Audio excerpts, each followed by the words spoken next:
What is up nga sa inyo mga katribo na it's Megan Aaron TV and welcome back to my channel. For today's video nga ay pupunta nga tayo dito nga sa may Tarlac Circuit Hill. Dahil magkakaroon nga ng track day ang Stress GP at pipitik nga tayo dito. Eto nga mga katribo, yung first time na pipitik tayo nga sa may track day. Kaya naman may halong kaba at excited nga itong araw na ito mga katribo para sa atin. Bali nga nag-stop over muna ako dito nga sa may Santa Ignacia dahil medyo nagugutom na ako at gusto kong umigop ng mainit-init na sabaw. At sa halagang 40 pesos nga may kaldo na tayo at may karne pa tayo ng baka at hindi nga nagtagal mga katribo at nakarating na rin tayo dito nga sa may Tarlac Circuit Hill. Umalis nga tayo sa bahay mga katribo ng pasadong alas 3 AM at nakarating nga tayo dito ng 6 AM. Medyo maaliwalas nga yung panahon ngayon kaya naman ito nga yung perfect timing para makapag-track day at sobrang kapit nga ng mga Pirelli Super Corsa 2. Negurado makakakita na naman tayo dito mga katribo ng mga gulong nangungulangot.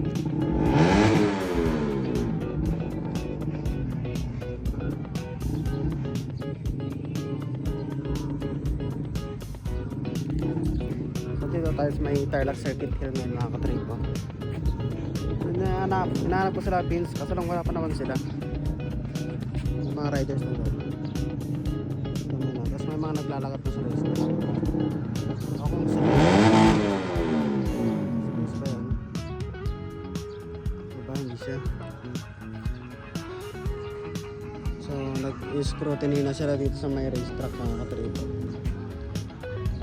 At hindi ko nga mahanap sila Vince mga katribo kung nasan nga sila dito. Kaya naman ninanap-hanap ko muna sila at naglakad-lakad muna ako. At hindi ko nga pala nasabi sa inyo mga katribo na lalaro pala sila Vince dito. Bali tatlo sila, hindi ko na alam kung ano mga pangalan ng iba. At hindi rin nagtagal mga katribo ay natagpan ko na rin yung mga tatlong kumag.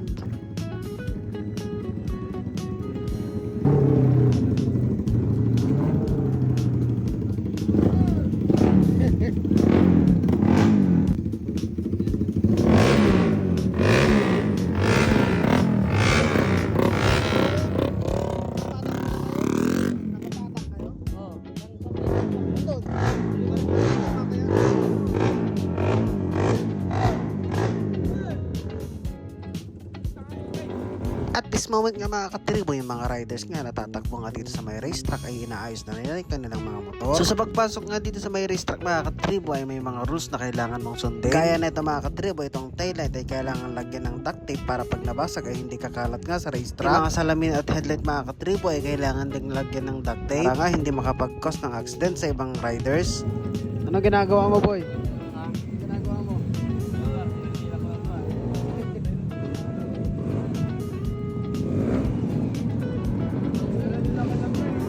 Hindi pa nga pala nag-aalmusal sila Vince mga katribo kaya naman sinamahan muna natin silang kumain dito nga sa may taas. At hindi nga rin kayo magugutom dito mga katribo kapag andito kayo dahil sobrang dami nga nagbebenta dito at sobrang sarap ng mga pagkain.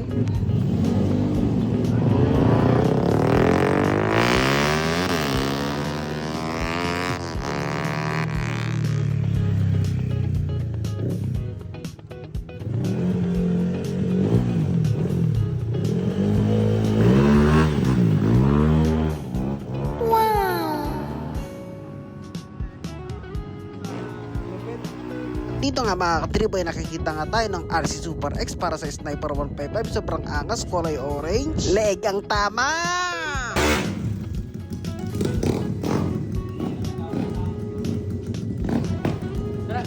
Quick lunch!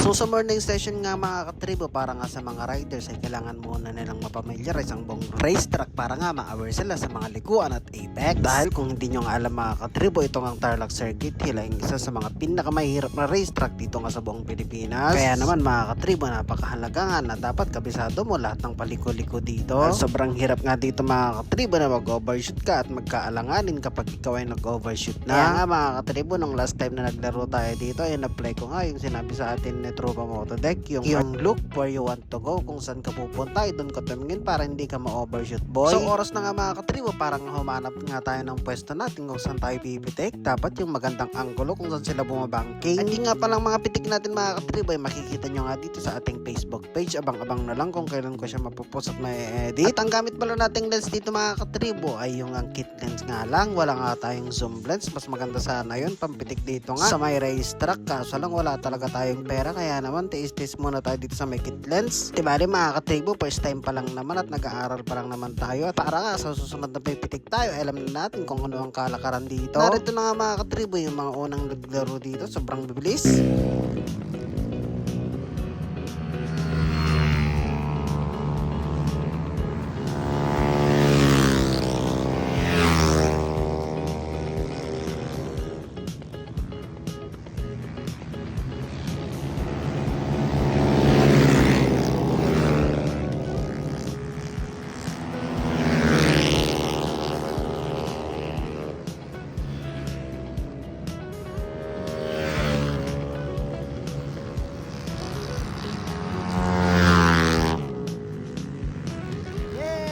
Napakaangas, man. Oh.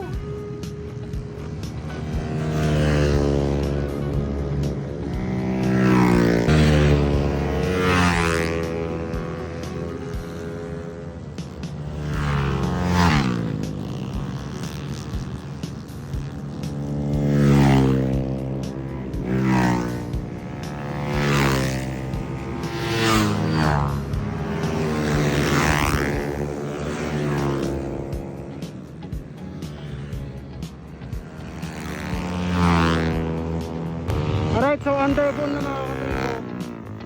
May isa doon na tumba. Mukhang malala yung lalay niya. So underbone na mga katribo, underbone na, ayan o.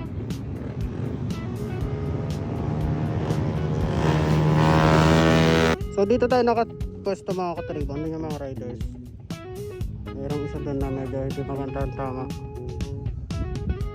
So dito tayo nakapwesto.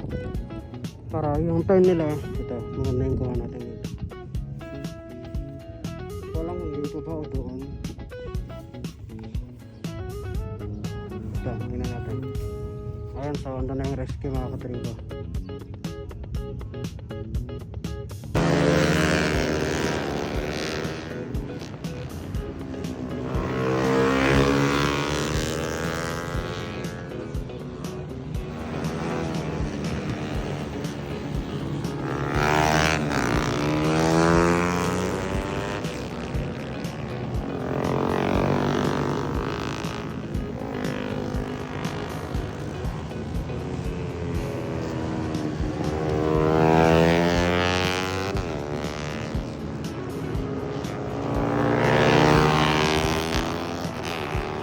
At nung bandang tanghali na nga mga katribo ay nakita nga namin itong nga si Boy 2. Syempre idol natin yan, kaya naman nagpa-picture tayo tapos humingi na rin tayo ng sticker. At oras na nga mga katribo para naman tayo ay kumain dahil medyo nagugutom na nga ako. At ang alam ko nga dito ay dinuguan. Nagsimula na nga yung afternoon session mga katribo at ang unang mga pinatakbo ay ito nga mga backbone. Mostly nga ng mga naglaro na mga ito mga katribo ay CF Moto MK400 at SR450.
Platinum.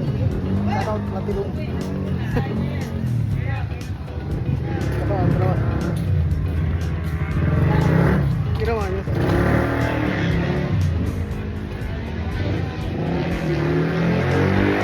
Tak na kami.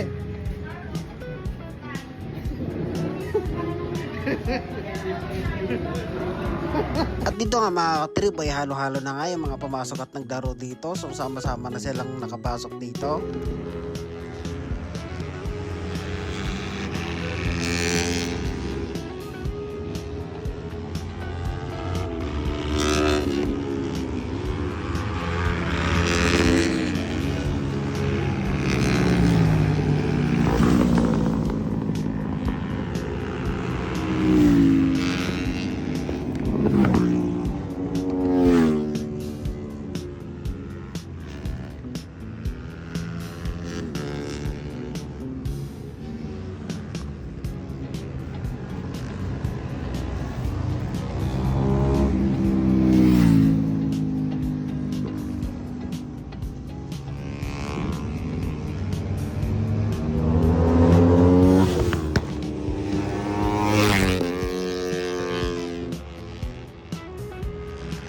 Around 3 PM nga mga katrip ay napagdesisyonan ko na umuwi. Hindi, gala ka pa.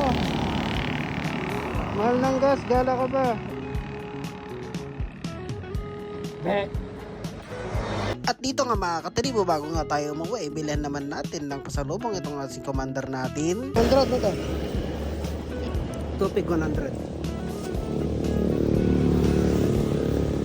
At nung pauwi nga tayo mga katribo ay nadaanan nga natin itong tatlong tumpok ng bundok mga katribo. Noon pa ako nakikurious kung paano ang itsura nito sa aerial shot, kaya naman hindi ko na pinalampas. Hanggang dito na nga lang muna yung vlog natin mga katribo. At shoutout nga po pala sa mga organizers, sa mga riders na lumaro dito nga sa Stress GP Track Day. Abang-abang na nga lang po muna sa ating pitik dahil ine-edit pa natin to at medyo marami, 1,000 plus. Huwag nyo nga kalimutang mag-like at follow dito nga sa page natin. Bye bye!